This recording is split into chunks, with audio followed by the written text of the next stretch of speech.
Hopefully we're live on YouTube. Looks that way. Just making myself a cup of tea. I do like a bit of tea. It's become my, I don't know, one of my addictions, I think. Hopefully I haven't got too many addictions. It sounded a bit bad, didn't it? But I was in London like the other week for something or other, and I was walking down Piccadilly and I went past this shop I've seen many times, Fortnum and Mason's. It's like a massively famous food shop in the UK. And so I thought, you know what, I've never been in there. I'm going to go in there, It's the sort of place a few years ago I walked past there, it's really posh, it's got doorman and stuff. And I thought, wow, I'm not really good enough to go in Fortnum and Mason's, So I thought, and I caught my mind doing the same kind of thing, kind of like, no, I wouldn't go in there. And I thought, what the fuck are you doing, Devaraj? Got to go in there. So I went in there and bought some Irish breakfast tea from Fortnum and Mason's. Comes in a fucking awesome tin, great little tins they make. Quite pricey, but not exorbitantly so. And I do like a bit of tea, so I'm going to have a bit of that. Hey, Ligas, good to hear from you, man. Anyway, this week I ran a great workshop. I really enjoyed it in London. I've been doing day workshops there at the London School of Capoeira in Finsbury Park, and this was about the 4th or 5th, and I really enjoyed it. I don't know, it was kind of a sunny day, so I didn't expect to get so many people, but it had a nice crowd, and we got down to some good solid bioenergetics, and introduced a little bit of quite challenging group therapy in there as well, which is stuff I'm trying to bring into the work I'm doing. I did a lot of that work myself, and so I'm slowly adapting a few other things into the days, partly because I find, to do days purely of bioenergetics is pretty strong for people if it's really intense process work.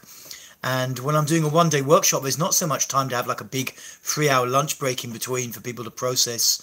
So I do some other kind of challenging group activities where you have to really get up and take a position in front of the others and stuff like this, or really, show something from really inside yourself. And I find it supports for bioenergetic work a lot. So I think that's I'm getting into that, and I'm looking forward to bringing a lot more of that in when we get to spiritual boot camp at the end of June, which is the first kind of 3-day intensive I'm running, and hopefully will become a regular thing. In fact, ideally, I'd love to take it out into Europe with a little team and really get people moving, because I feel like it's time now for. There's particularly a lot of young guys out there I know who follow me in their 20s and 30s in particular, and they want to step up. But there isn't so much guidance on how to really do that in our society. It's really not very easy. And even if you've got a load of money and time, you've still got to find some good therapy, and it's also you can really get in and work on yourself, and it's not easy. It's not easy. So I'm bringing more of that work out, and looking to start to create 3-day and 5-day intensives in what I'm doing. I'm already co-leading a thing called the Total Life Change, which runs here at Osho Lila, the main Osho Centre in the UK, and that's like a 7-day intensive. And I'm looking to bring in some 3- and 5-day kind of intensives, which I run more with my own little gang of people that I'm training here. So I think there's only one person online at the minute, but I noticed that people seem to enjoy watching these later. I checked back a few days later, and it's got the things have got like 100 views or something like that. So I know for myself, I often enjoy listening to certain YouTube personalities just chat in the background a bit, and every now and again they come out with something interesting, and I think some people treat my stuff the same, which is cool. So if you are there watching and you want to ask a question, don't be shy, just put it out, because I like to try and support people as much as I can. Hey Jibra, I think I remember you from last week or the week before. I was in Spain last week, and that was nice. And actually I got back here and it's been hotter here, though the temperature's gone down a bit today. But it's cool. Yeah, I'm getting a little bit of a suntan. I'm mixed race anyway. I'm half Iranian, so my skin kind of goes darker, kind of easier. But yeah, back in the UK now, and it's cool. Like May time. Been doing the Kundalini aquatic spine. It's great. Cool. Yeah, that's quite a good one, eh? I think that's got the sucking reflex in it, hey? That's like a great... What I love about that sucking reflex thing is it works on multiple levels. You know, one thing it does is it kind of resets a part of your brain to when you were first born.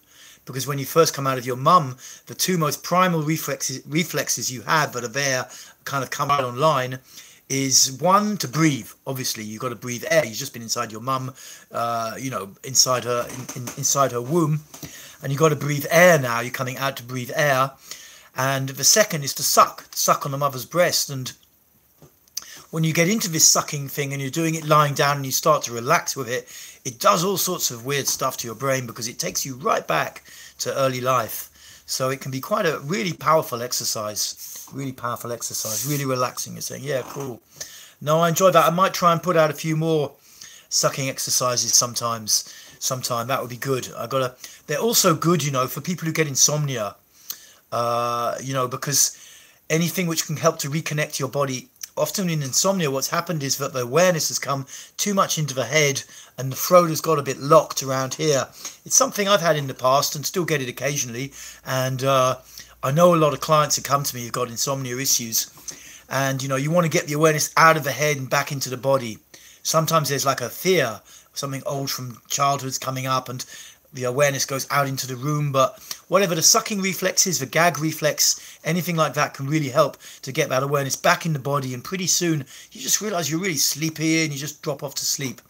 And because insomnia can be a real motherfucker, you know, it's like I had chronic insomnia once when I was in Thailand, like over 20 years ago. And it went on for months. And, you know, I would just... My way of dealing with insomnia in that age, in my early 30s, was to just cane it like fucking crazy, which you can do in Thailand.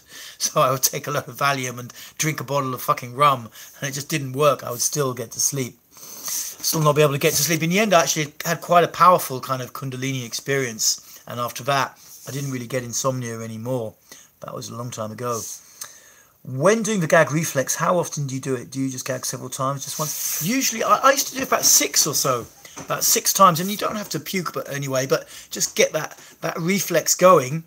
It's very helpful to bring awareness back in the body. You know, if you're thinking a lot about something, or you're lying in bed and it's just going round and round in your head, and you just, you know, you want to get to sleep basically, but it doesn't seem to be happening, and your mind is just super busy. The gag reflex is my first port of call. You know, that I advise people, or I'll try myself. You know, if you've got a partner sleeping in bed, you know, you need to sit up, basically sit up, side of the bed, 2 fingers down the throat, and just tickle the back of the throat, you know, gently move it around a little bit. It's also a movement from like Tibetan pulsing, which is a kind of slightly esoteric healing thing that came up a lot in the Osho days. It's from earlier, but a lot of those guys were into it, the sannyasins, and they work on different areas of the throat even. So you can even, if you get into the gag reflex, explore the throat a little bit, you know, explore it. I just got to touch something here.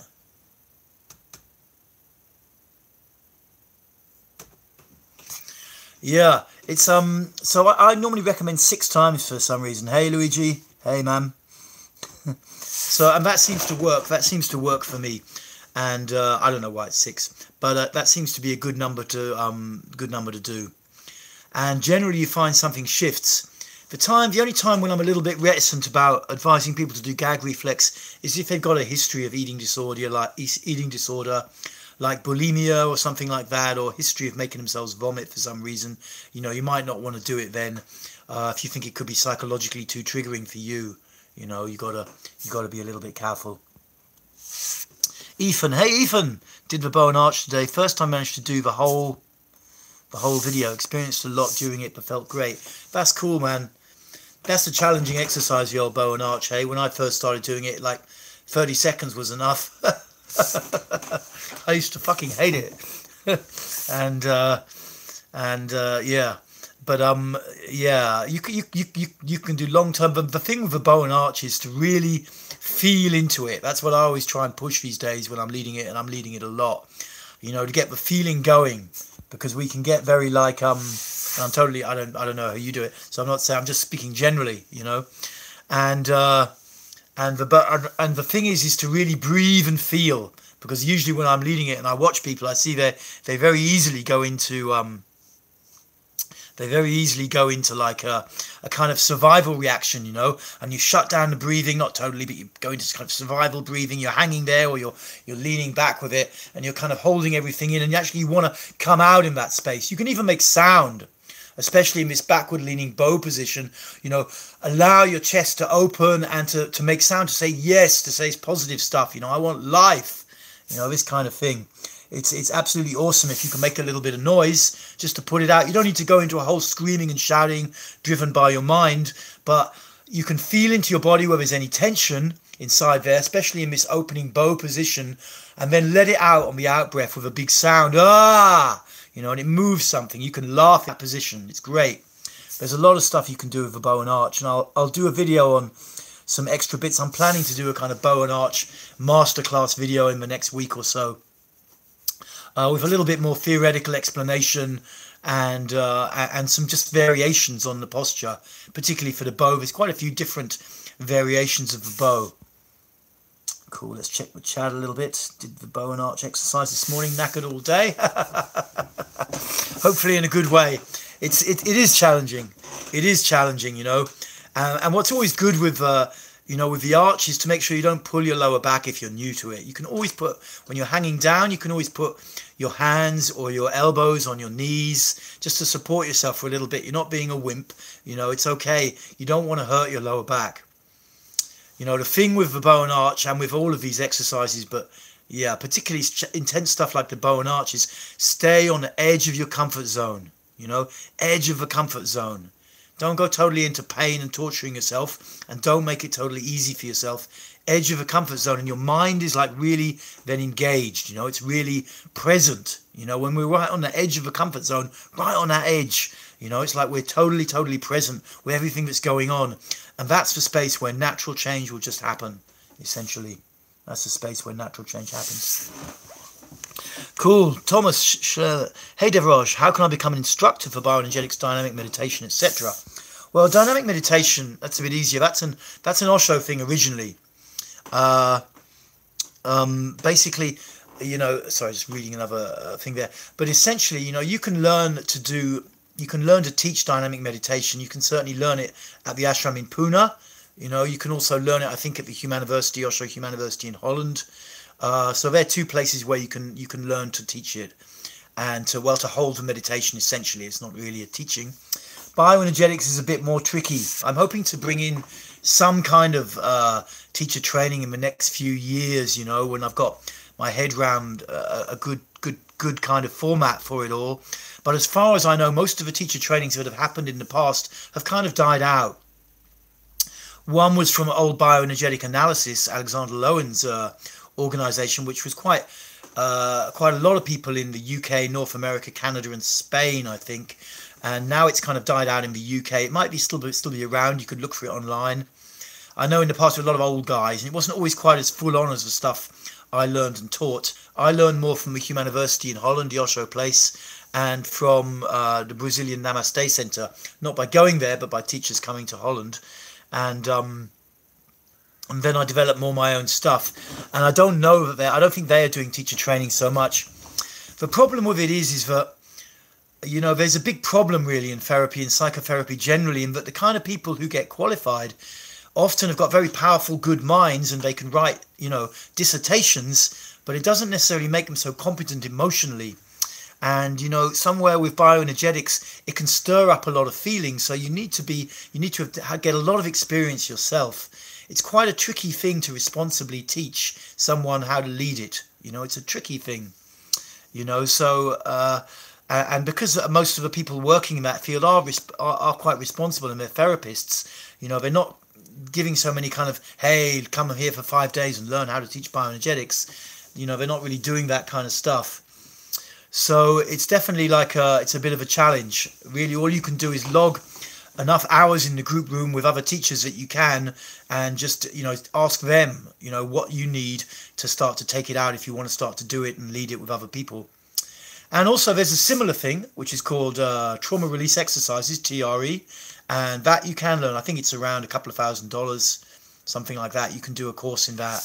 I've not done it myself, but some friends of mine have done it. And that's like, to me, it's a smaller subset of bioenergetic exercises. It's not promoted like that.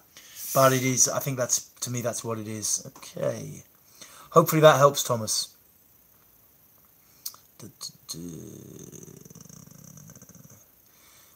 Yeah, cool.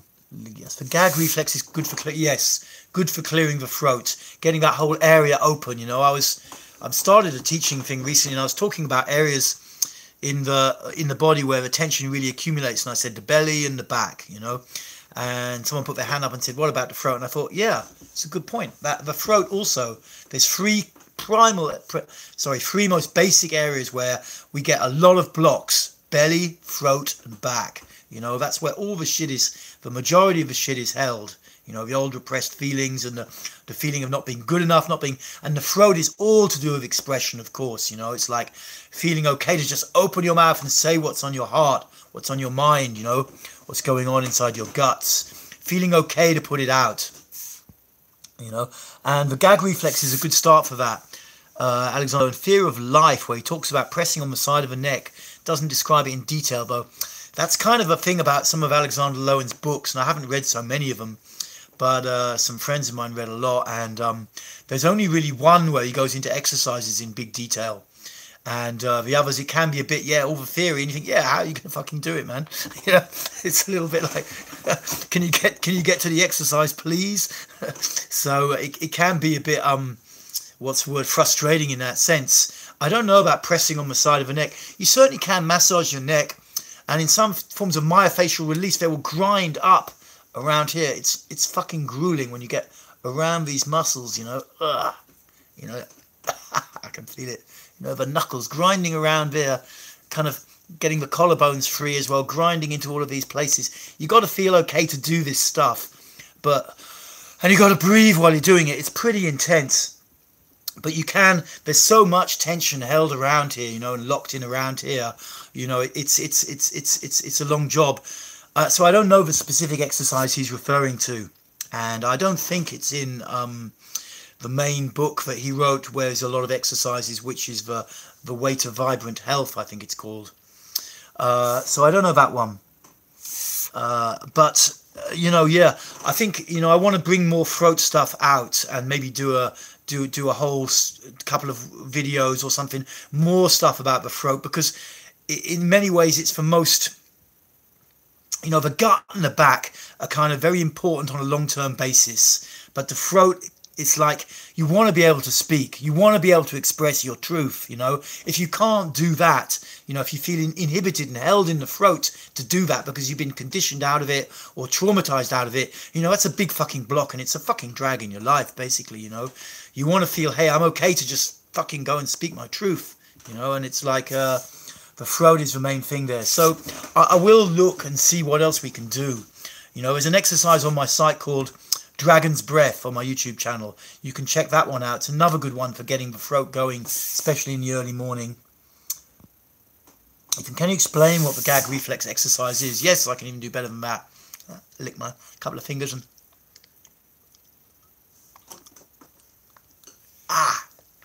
that is it, roughly.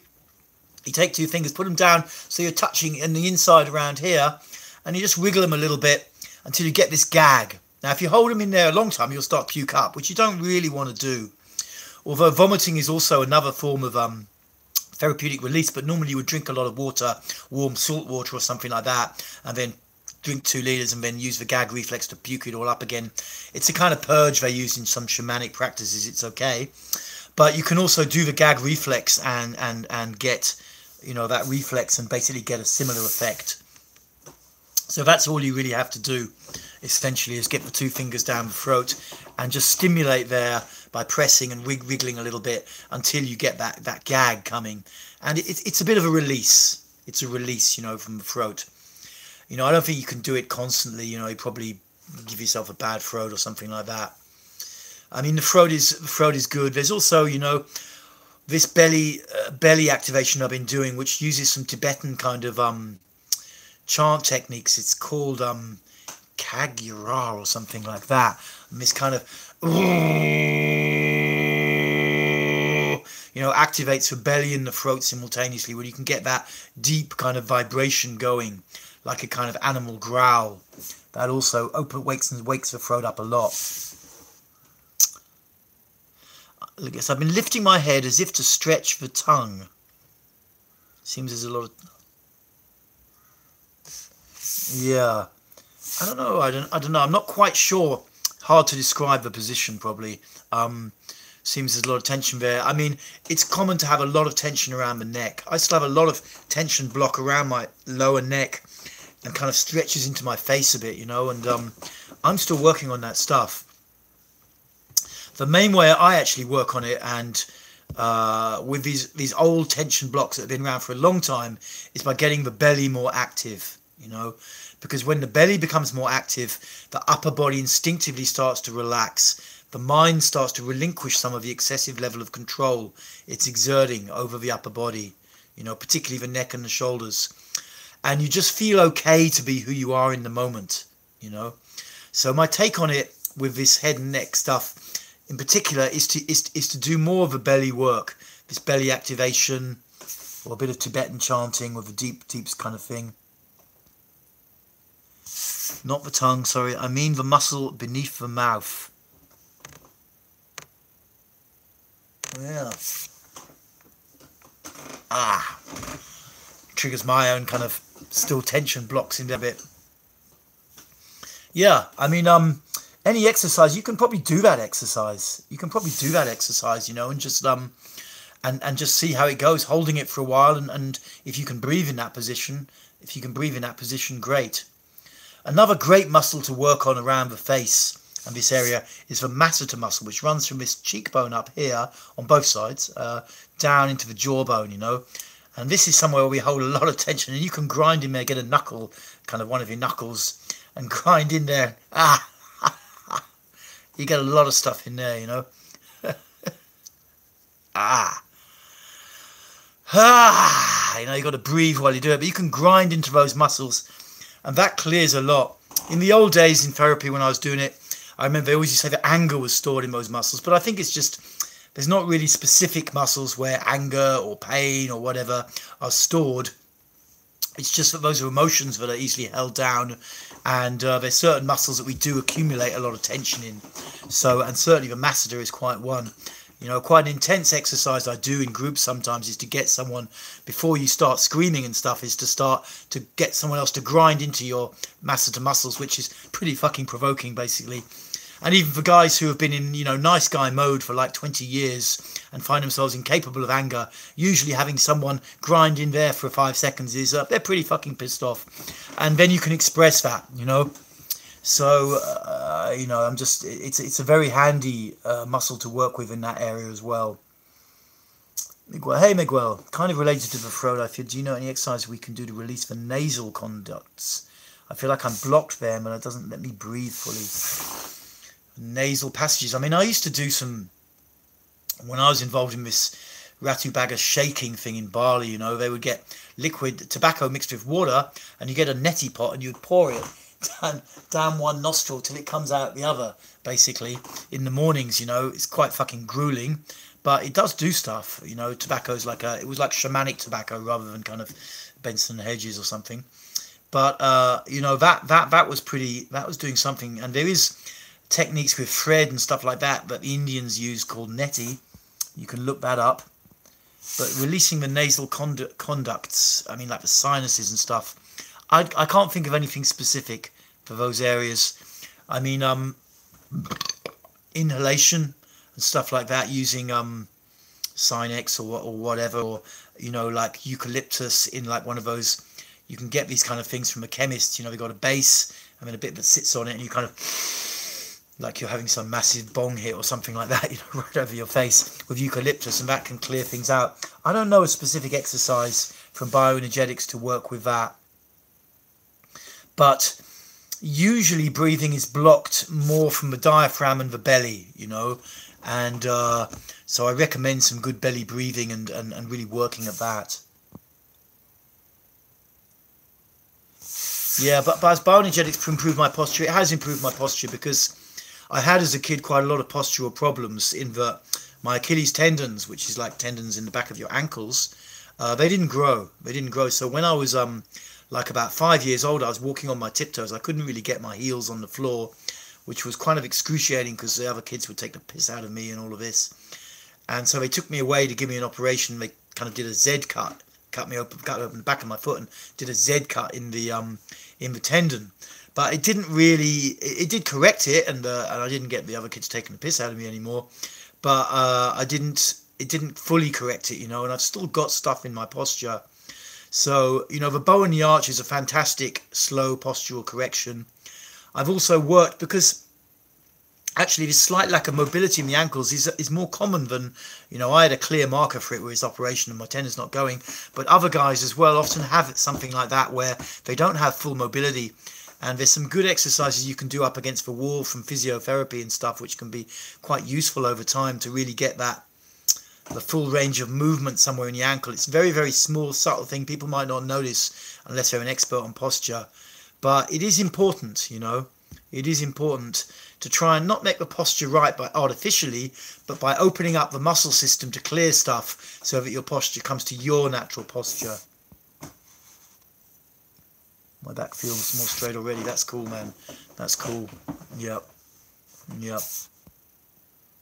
Yeah, you know, I still feel like, I mean, for a long time, I couldn't do the bow exercise leaning back unless I had my heels on something. It took me at least half an inch to an inch off the floor. And nowadays I can do it without that. You know, that's quite recent for me. And it's giving me more release, you know, in my back. I find I'm doing this and I'm shaking like fuck, you know. It's quite hard to even keep myself on the ground sometimes, or from falling backwards, you know. And it's good. It's good. And I've become aware because of that, you know, in my own body, just how much a slight postural kind of imbalance can affect you psychologically, you know, affect you on a deep level, you know. We need to get the stuff out of the muscles, and the belly, back and throat are the prime places, and the back is it's just this place that we use as a dumping ground, you know. The higher mind, so-called higher brain, you know, uses as a dumping ground for emotions and feelings and traumatic stuff that we don't want to own, you know. And if you don't feel your back properly, you know, then it's hard to feel the natural support you have in life.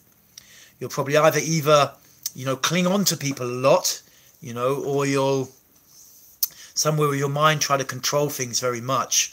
But when you feel there's a natural support in your being, you know, you just feel like, hey, I have the right to do stuff. I have the right to speak my voice, speak my truth. Spine is very important, and the back is very important to get stuff out of there. So I hope that's helping with your questions, guys. And if you've got anything else, please put it out. I've got another 15-20 minutes at least or so. So I'm happy to chat and talk a bit. I don't know if you guys are all on the bioenergetic support group. I hope that's proving a bit useful here and there. I know it's about 30-40 people on it now. And I'm kind of, you know, I'm still busy a little bit in the background. Is there anything else that can be done online to really, you know, because I know the difference between doing actual weekend workshops and stuff like that and trying to work on your own in your bedroom or whatever is a big bloody difference, you know. It's like, you know, developing the discipline and the vigilance to catch ourselves when we're copping out of exercises, and to just get the kind of feedback support from someone who understands the exercise. Am I doing it right?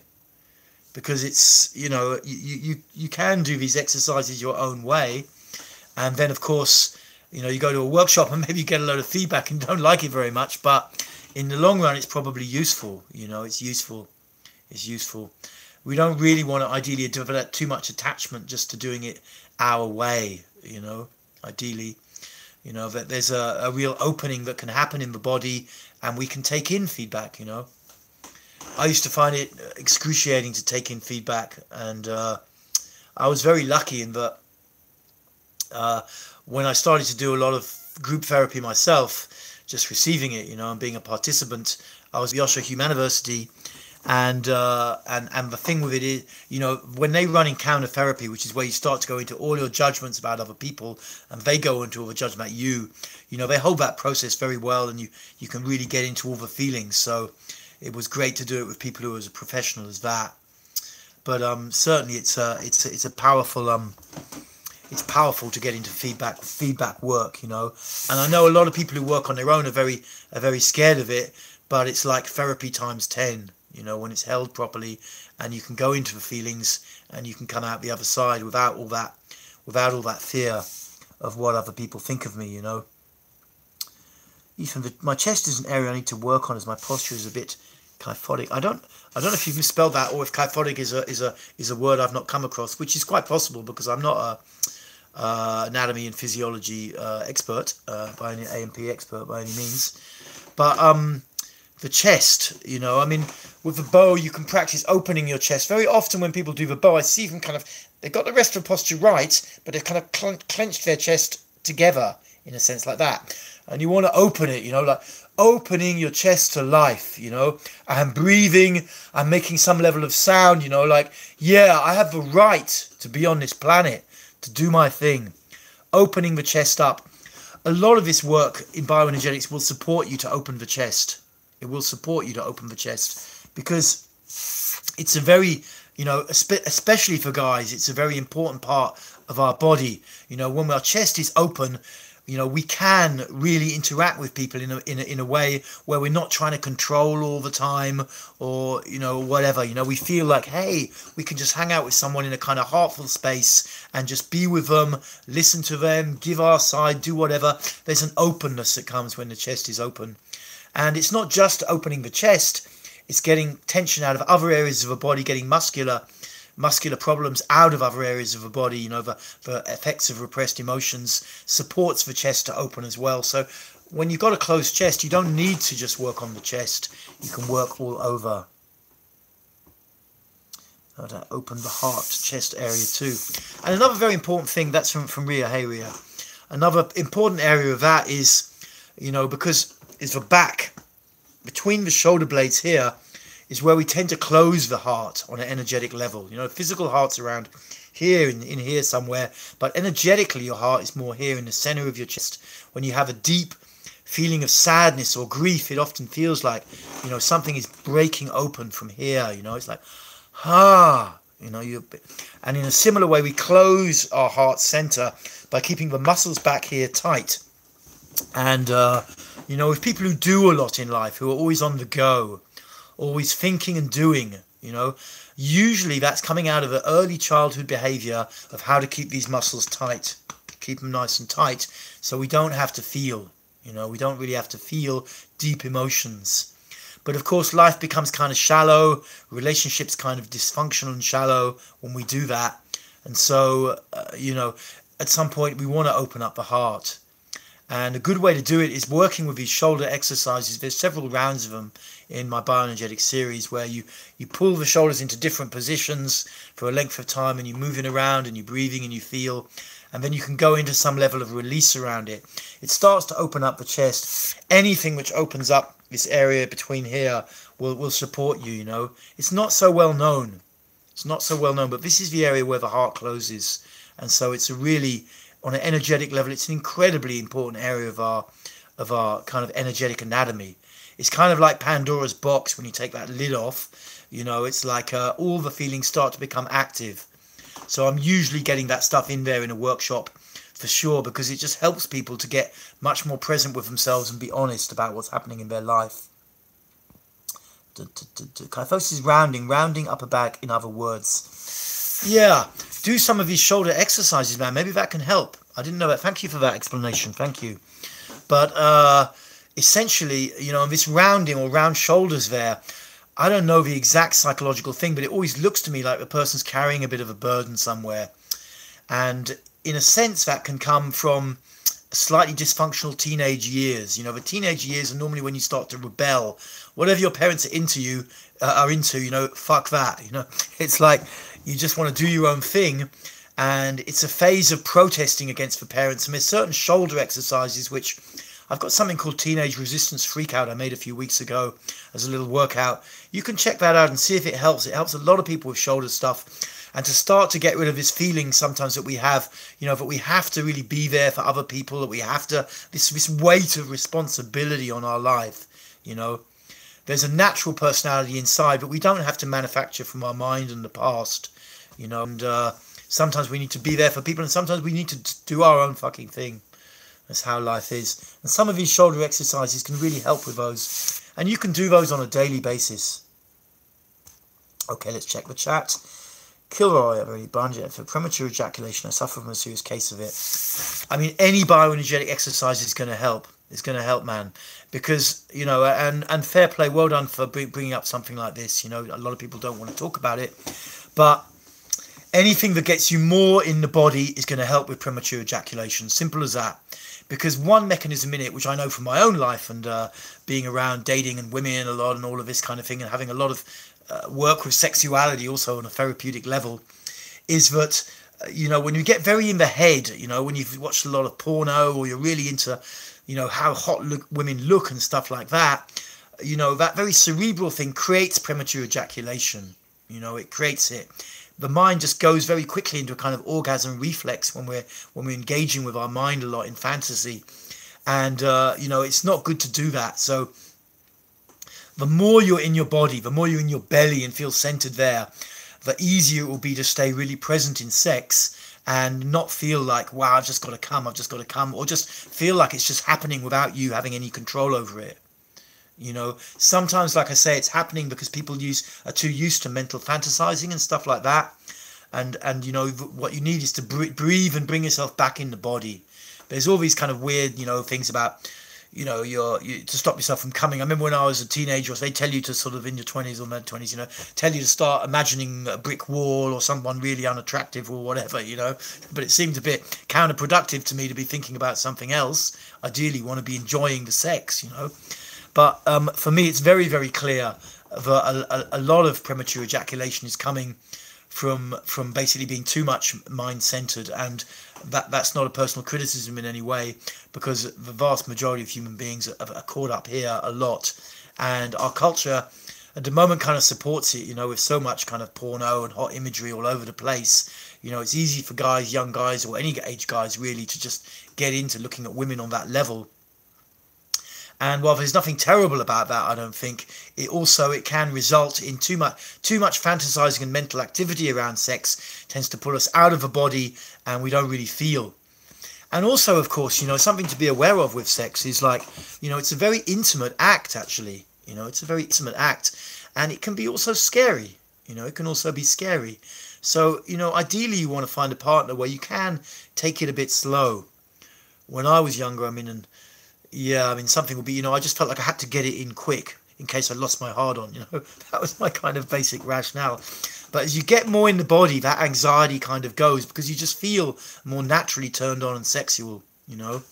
And there are these quick fix cures and remedies, and there's always money in that strange stuff you can spray on your dick or whatever, or, you know. But the fact is like, you know, the more you're centered in your body, the more you're centered in your belly in particular, the more easy you'll have to have a good time with sex, and to, you know, be in control of your body in sex, to not just lose it, not in control in a bad way, but not just to kind of lose, you know, get lost, stay really present with your partner and really enjoy sex, and really, you know, whether it's being very intimate or whether you're really being really physical with them, you know, you'll be able to do both.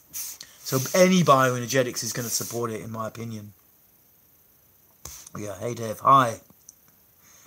Cool. Have you watched Elliot Hulse's videos? Yeah, maybe he's got some stuff about premature ejaculation as well. To me, it's like, yeah, I mean, it's brave. Anyone to come and talk about it, I think it's good. You know, the thing about sex is, you know, it's hard to get away from it, in my opinion. You know, when you've got a healthy sex life, you're basically happy. You know, it's like you're basically kind of happy. There's always more, but you know, it's a fantastic way to get nourishment and to enjoy yourself and to explore, you know, and to feel also, you know, I mean, men are in such a fucking, I don't know, I'm not a historian or anthropologist or whatever, but, you know, I don't think there's ever a time when it's harder to be a young guy in some ways, with all this, you know, Me Too and everything going on, and so many women ready to kind of, you know, lay into guys and stuff. You know, it's very challenging for young men, you know, and for men of any age, you know, to say what is okay or not okay, you know. You know, is it okay to feel like an utter fucking sexual predator, you know? Answer is yes, it's okay, you know. It's how you put it out and do it that's problematic, you know. So, you know, but it's a fucking challenging time to be a guy. And, you know, to be heterosexual is challenging at the minute. It's challenging to be predatory in some way, you know, because the reality with sex is like, for neither men or women is it really out in the open culturally, you know. And, you know, I mean, I've said it before, because people will complain about predators endlessly. And certainly there's a lot of predatory behavior which is not straight. It's not straight. You know, I don't know what this Harvey Weinstein guy got up to. I don't read the media so much. But a lot of it is manipulation and exploitation, which is not good, in my opinion. But the bottom line reality for me is, when you look at heterosexual sex, is that women are rarely sexually attracted to nice guys. You know, they might want a nice guy for other reasons, but in terms of pure sexual attraction, animal chemistry, you know, it's unlikely to be the case. That's what I know from being in a lot of sex workshops and around the conscious sexuality scene. The reality is, it's kind of hard for people to really own their sexual preferences, because there's so much stigma and stuff about, and so people tend to adopt a kind of daytime persona and a nighttime persona. And for women, often that's really all culture and society has left them to do, you know, to act a certain way during the day and to act a certain way during the night. And often for guys it's a little bit the same, though it's of course more accepted to be, you know, as a male, you know, that you want to go out there and shag a lot, you know. So I've started not watching porn and masturbating and finding lots of benefits with it so far, and it's going hand. Yeah, fair play, man. That's the best thing to do. You know, you just have to say no porno and no wanking, basically. You know, even if you can avoid touching it, I think it supports you. At the end of the day, it can be fucking challenging, but the more you feel in your body, the easier it is. You know, so replacing it with a load of bioenergetics and stuff is good. Of course, the bioenergetics can also make you horny as fuck, you know. I mean, there's no doubt about it. But somewhere, you know, as guys, we have to learn to hold that kind of energy in and not just release it just willy-nilly all over the place. Cool, thanks, Dev. I'll continue to work on the bioenergy. Cool, man. Cool. Yeah, you know, it's good we can give each other support, you know, and that kind of stuff, you know. When I was growing up, you know, I grew up in Essex in the east of England, and it was, you know, as a guy, you know, it was just, everyone just took the piss out of each other, and everyone just, and so they, even if you know, it was like everyone was just bickering and shouting and trying to score points off each other. And in some ways, I guess it's a kind of natural aspect of being a young man, but we can also give each other support, you know, and I think that's a lot more important that we do that, you know, because men can really ground themselves and get a lot of support with other guys. There's great organisations like the Mankind Project in the US and the UK and other areas, you know, that support guys to, you know, really step up as a guy and also get the support, you know, from older men or whatever, you know, to feel good about themselves and move forwards. No masturbation, even if you're single. It's tough, man. It's fucking tough. I'm not single at the moment, but it is fucking hard, you know, sometimes. If you've got a lot of sexual energy, it's hard. But, you know, the consequences of masturbation, you know, without making it some kind of demonizing bloody thing, the consequences are, you know, you just get into that, you know. And if you hold the energy inside of you, if you can find a way to do that, you know, and keep your energy moving and keep your body flexible, you will develop a lot more sexual charisma, animal magnetism, you know. People will be attracted to you. Women will be attracted to you, you know. You will engage them on the nighttime side of their brain, you know. I think it was Ernest Hemingway or something like that wrote some famous piece about the daytime mind and the nighttime mind, you know. And the daytime mind always trying to look good, and the nighttime mind wants to fuck, you know. And he put that out. That was before you were allowed to. Sounds tantric. Yeah, sure, there are schools of tantra, sure, where you're not allowed to, even not allowed to ejaculate, basically, which is more extreme, even if you're, you know, even if you're having sex, you know. I find that a bit extreme, personally. I think orgasms are okay. But it's good not to just release it all the time. Another thing that you'll find, you know, if you're coming a lot as a guy, is that your kidneys can get quite depleted as well, you know, so that's also not so good. Anyway, let's just check in on the chat. Do you know some women like being choked during orgasm? Do you think it has to do with energetics?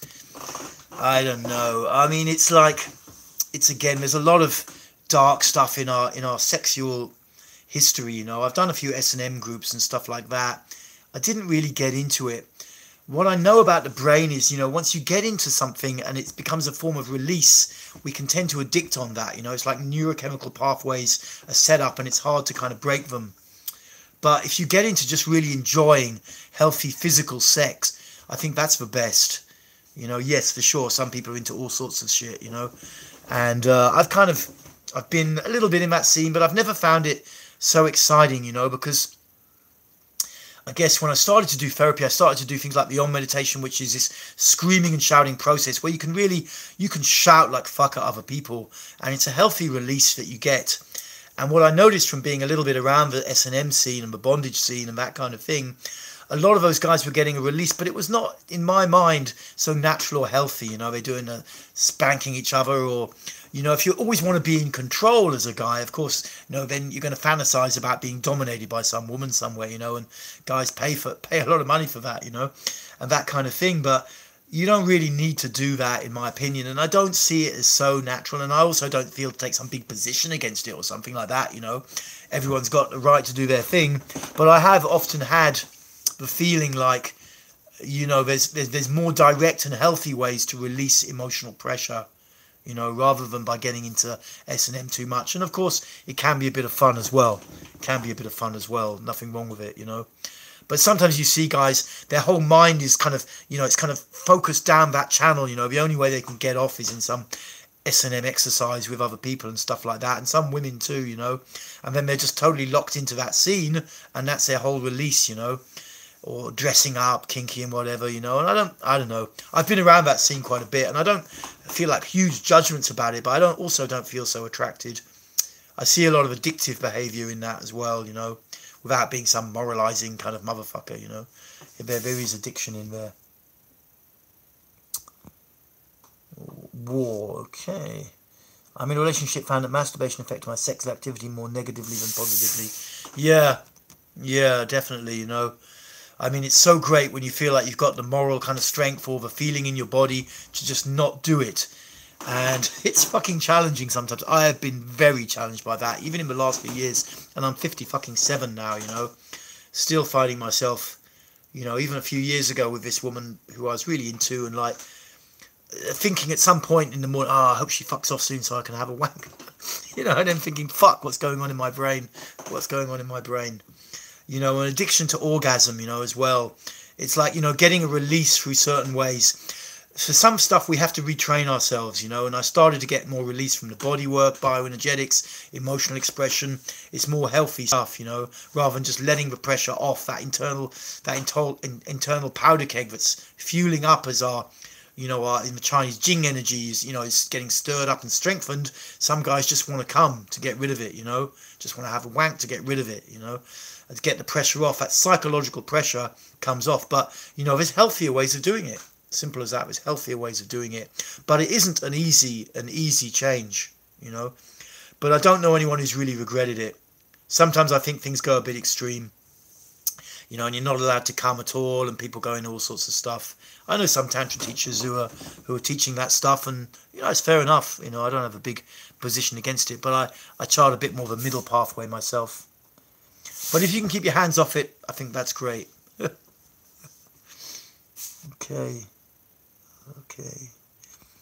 Yeah, we've got about another 5-10 minutes, so if you've got any burning questions, do please go for it. Yeah. I'm going to get some more content. I was away in Spain. I didn't do much last week. I've got a little list of stuff I'm going to talk about and get some more content going soon. And I enjoy doing these live streams. Tuesday evenings usually pretty good for me. This week I'm kind of busy in May. You know, I'm running quite a lot of stuff here and there, and some of it festivals and more kind of like a conscious clubbing event I'm doing this weekend here at Osho Lila with a good buddy of mine, Anna Prem. He's also a bioenergetics teacher and a DJ and a surfer. He's a cool guy. So we're running this conscious clubbing event here called Pura Vida. And that's going to be a good laugh. There'll be some bioenergetics and there'll be some rebirthing and lots of DJs coming to play and stuff like that. So that's a fun thing where you can try out a few therapeutic kind of things. And it's also got a bar. You can have a drink, and there's DJs at night, and you can have a fun time. I've been running that or co-running it, since 2006, and that's really kept going well.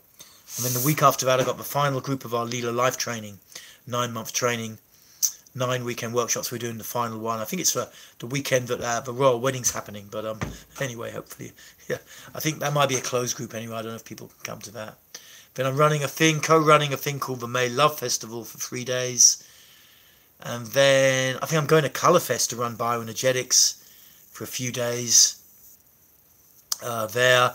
So yeah, I'm kind of busy. I'm looking forward to getting back to Brighton soon, and I think I've got a workshop there in June, and I want to go and hang out with the guys down there, for some friends a bit. But I'm here.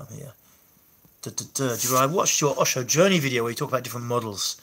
If you ever read Robert Anton Wilson's Prometheus Rising, where he talks about different models? I haven't read that book. No, I've heard of Robert Anton Wilson from a few years ago. I know a lot of buddies of mine in the old days were into that stuff when I was kind of in the entheogen scene, with ibogaine and ayahuasca and this kind of thing. But I haven't read it. Can you do too much bioenergetics in one day? I'm pretty new to this, and the first big session I had, I felt sick and almost rough. Well, something is, you don't want to overdo it. You want to give yourself time to process. Give yourself time to process. And remember that a big part of bioenergetics is not just doing the exercise. It's really being present in the exercise as much as you can, really breathing and really feeling. I would say when you're starting, anything over an hour is quite a lot, except unless you come for a workshop, but just on your own, I probably wouldn't do more than an hour at a time. An hour is quite a lot as well. But yeah, and also feeling sick and throwing up can be quite a release. Nausea is often a sign of mental tension letting go, and it's quite a common side effect, especially when you work at a belly level, but it can come with any bioenergetic exercise. And throwing up is not necessarily a bad thing. The danger, in realistic terms, Marcus, is that if people have too strong an experience straight away, a bit more than they can easily process, I'm a bit concerned they think, well, fuck that, I'm never going to do that shit again. So, I like to give people a genuine experience so they know, I kind of judge people in a sense in the workshops, how much can they realistically take, and give them an experience that takes them, it really shows them the potential of a technique, but also doesn't freak them out completely, but also isn't totally comfy for them, So that's how I tend to judge it and work with it. Bio at Colourfest, yeah. I was there last year. They let me in last year. They didn't want to let me in at first for bio. They said, that's too intense. It's too intense. I said, it's not that much different from yoga, So anyway, I'm back again this year at Colourfest. It's actually the only one of the conscious festivals, or so-called conscious festivals, around the place I'm doing. I'm a bit bored with the whole new age scene. I mean, I've never been super excited by it. But to me, there's way too many people trying to save the world. And when I see them in the group room, most of the people who've got the most energy to save the world have got the most stuff in their bodies. So it's just clear to me that most of this world saving is a colossal act out, It's a colossal act out. So I'm not really happy with a lot of the new age scene that I'm kind of been a bit immersed in these days. And I am trying to move out and work just more with people who just simply want change. And wherever they're coming in life, they just want change. Marcus, thank you, means a lot. Cool, man. Thank you. I'm off now. Many thanks. Cheers. Yeah, I got a couple of minutes. I disperse the exercises for and perhaps 20 minutes in a day, 30, 60. That's cool, wow. That's great when you can do it. I mean, there's nothing. It's just when you're starting, I think like an hour is, if you can do an hour, then that's great. I probably wouldn't do more of that when you're starting. Once you get to know your own body and you get into scene a bit, once you've gone to workshops a bit and you're getting turned on more and more to bio, and you start to know your own body, you know how to take it deeper. First of all, you learn how to get yourself clear for the day. And then how to stay clear for the day, stay in your body, present, so you can be present with people, and then it's like, okay, how do I go deeper? Where's the next block? I came to a point about a year and a half ago, and I knew, okay, I need to start working from this, something locked around here, that's stretching up into my neck and my face and my head. And that's what I've been working on the last year. And it takes that length of time sometimes to start to move and clear things. It takes a long time. I'm clearing body armor. I clear armor around my eyes and jaw. I tend to yawn a lot, which seems to release stuff. Is yawning releasing? Yep. Yawning's releasing. There's quite a lot you can do with your jaw, you know, and sticking it in, grinding it and moving it. You can get into these masseter muscles. I was demonstrating that earlier in this video. You know, there's stuff you can do to get in there and make sound. Right, Trevor, hey, very true. Cheers, Jeff. Dev, dinner time. Yeah, dinner time. Yes, it is. How long have you been doing? I mean, bioenergetics, I started doing it when I was doing group therapy. It was a part of it. And that was about 15, 20 years ago. But I really started to do it on a daily basis only about 2 years ago. And I started to teach it around the same time. And that was actually mostly motivated by the fact that, one, I was spending a lot of time in the city, Brighton, and before that I was teaching more emotional release expression, you know, in groups, screaming and shouting stuff, and that's very intense. It can trigger a lot of people as well, and there weren't many places where you could just rock up and start hire. You can't really hire a yoga studio and have a screaming group going on in there, but neighbors start freaking out. So I thought, you know, I don't want to do anything totally passive. Hey, bioenergetics, I've been, you know, doing bioenergetics for years. I'm just going to start teaching it. I've got the group room experience. So I just started really doing it full time about 2 years ago and teaching it about the same. And I started this channel up, I guess, about 18 months, 2 years ago, with content on bioenergetics. Okay, guys. Yes, it's dinner time for me too. So thank you very much for tuning in. And yeah, I love you all. I do. And I love doing these things, and I hope to meet some of you in workshops in the near future, because you know, together we can all stand up and do it and get stuff together. Okay, we're gonna make our lives fucking awesome, and then that inspires other people. Okay, and remember, you know, when I thought about, you know, being something like that, being really awesome being, you know, I thought there's no fucking way I could do that. My self-image was so low, you know, and I'm still working on it, but you can do it. I can do it. You can do it. If I can do it, you can do it. Take care, guys, and over and out.